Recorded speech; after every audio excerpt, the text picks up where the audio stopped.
Bonjour à tous, alors aujourd'hui je vous propose un petit exercice. Donc c'est un exercice tiré du sujet France métropolitaine qui est tombé en juin 2021. Donc c'est le premier exercice du sujet, donc cet exercice portera sur les statistiques. Donc je t'invite donc à faire cet exercice, donc de mettre la vidéo en pause et lorsque tu auras terminé, de mettre la fonction play afin de pouvoir voir la correction avec les explications. Je suppose que tu as eu le temps de faire cet exercice, donc nous allons pouvoir corriger cela ensemble. Alors, on lit cette feuille de calcul présente les températures moyennes mensuelles à Tours en 2019. Donc comme tu peux voir, on a une capture d'écran de notre tableur, d'un petit tableau.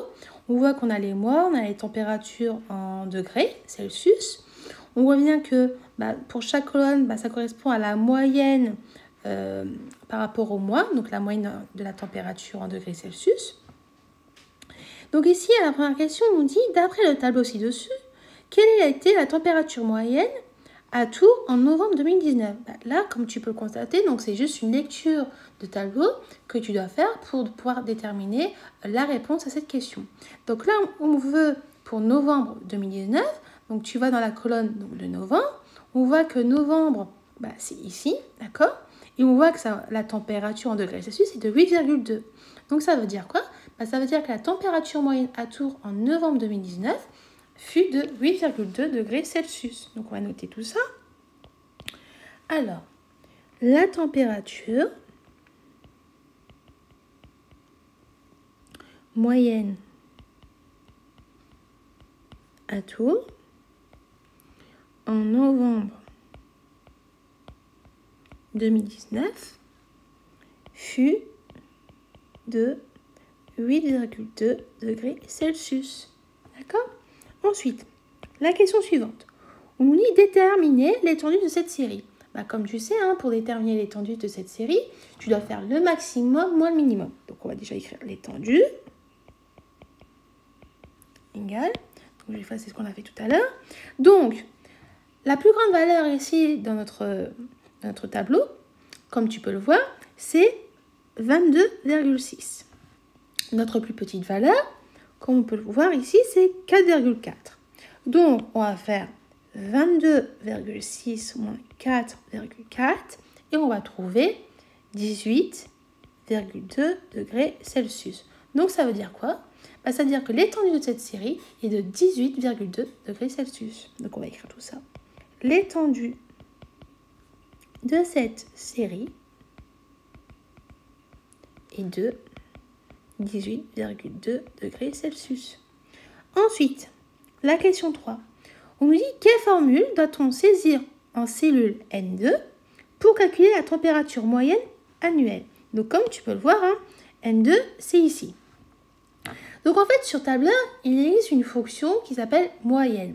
Et comme on veut calculer la moyenne de notre température annuelle, donc la température moyenne annuelle, donc ça veut dire si tu veux, en général, quand tu calcules une moyenne sur papier, tu vas additionner tout ça et tu diviser par le nombre, la totale de mois. Donc ici, il y a 12 mois.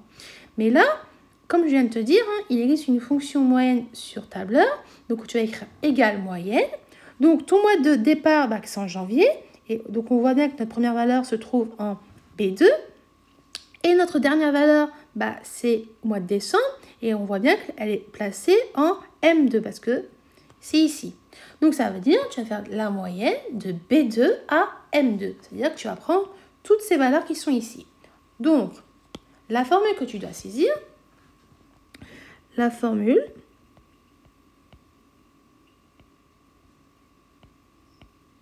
est, donc, tu mets bien sûr entre guillemets, donc tu commences bien sûr par un égal, c'est moyenne, toute la parenthèse.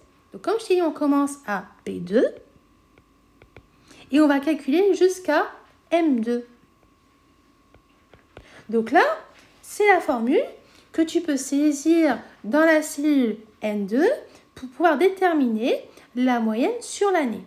Mais il y avait une deuxième réponse possible. Si tu veux, tu peux aussi utiliser la méthode que tu utilises tout le temps en classe, c'est-à-dire lorsque tu calcules à l'aide de calcul sur ta feuille de la moyenne, c'est-à-dire que tu vas additionner toutes les colonnes et que tu vas diviser par le nombre total de mois, c'est-à-dire par 12. Donc, tu aurais pu faire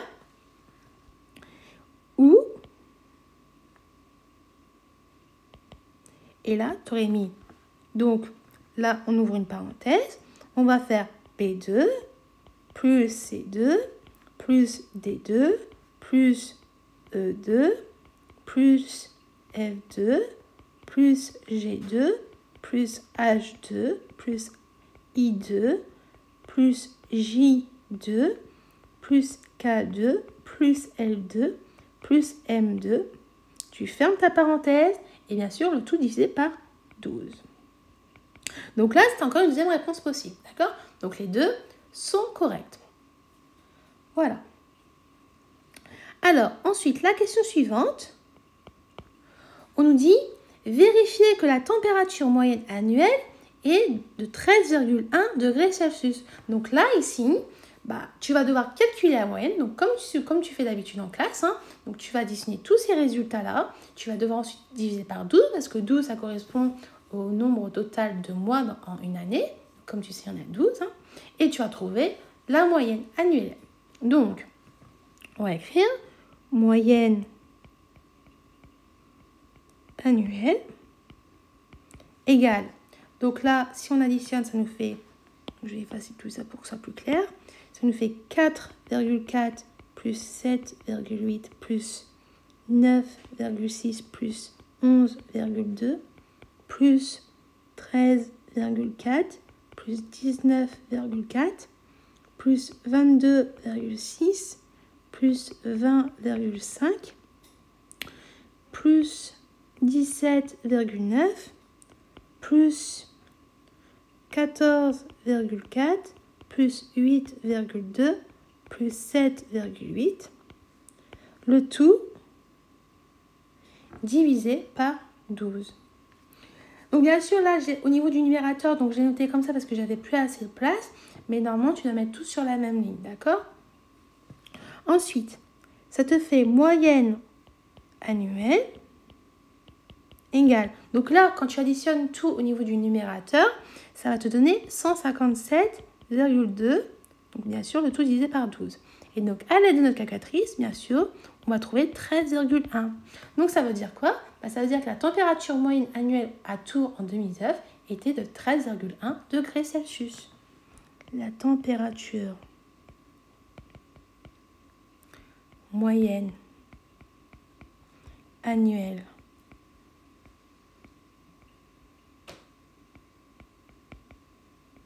à Tours en 2019 était de 13,1 degrés Celsius.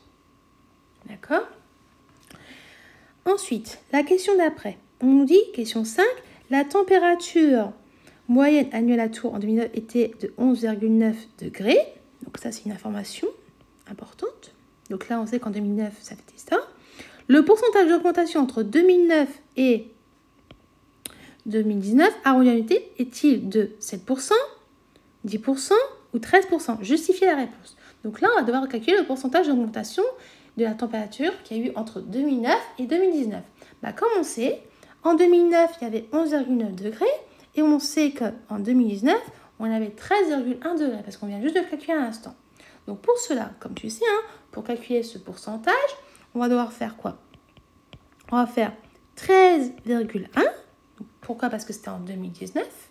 Moins la température de 2009, donc divisé par 11,9. Et on va devoir diviser par la température initiale, c'est-à-dire la température qui avait eu lieu en 2009, c'est-à-dire 11,9. Et donc, si on fait ce calcul-là, 13,1 moins 11,9, ça nous fait 1,2. Le tout divisé par 11,9. Et ça, à l'aide d'un calculatrice, on va trouver à peu près 0,10, soit 10%. Donc, ça veut dire quoi? Ça veut dire que le pourcentage d'augmentation de la température entre 2009 et 2009 fut d'environ 10%. Alors, on va écrire ça. Le pourcentage d'augmentation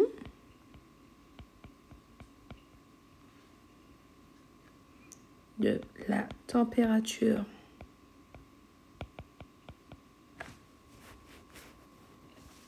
entre 2009 et 2019 fut d'environ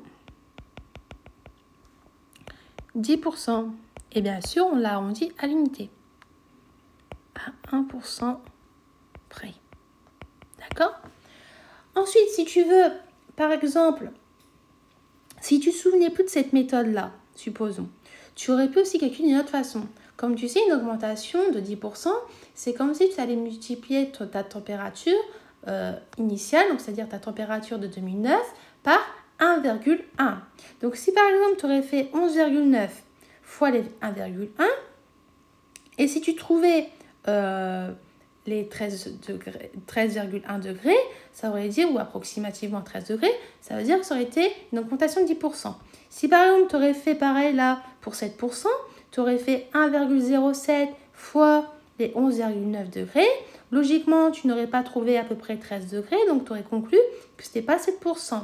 Pareil pour les 13%. Donc c'est pour te dire, il y avait plusieurs méthodes ici pour le faire. Hein. Donc soit tu utilisais une formule que tu avais vue en quatrième, soit tu utilises une autre méthode aussi, hein, que tu as vue aussi en quatrième, en utilisant la formule avec une augmentation, donc en utilisant la température initiale, et tu fais pourcentage par pourcentage, et tu vérifies parmi les trois lequel semble plus cohérent. Voilà, donc j'espère que toutes les explications que j'ai pu te donner ont été claires pour toi, et je te dis donc à bientôt et au revoir.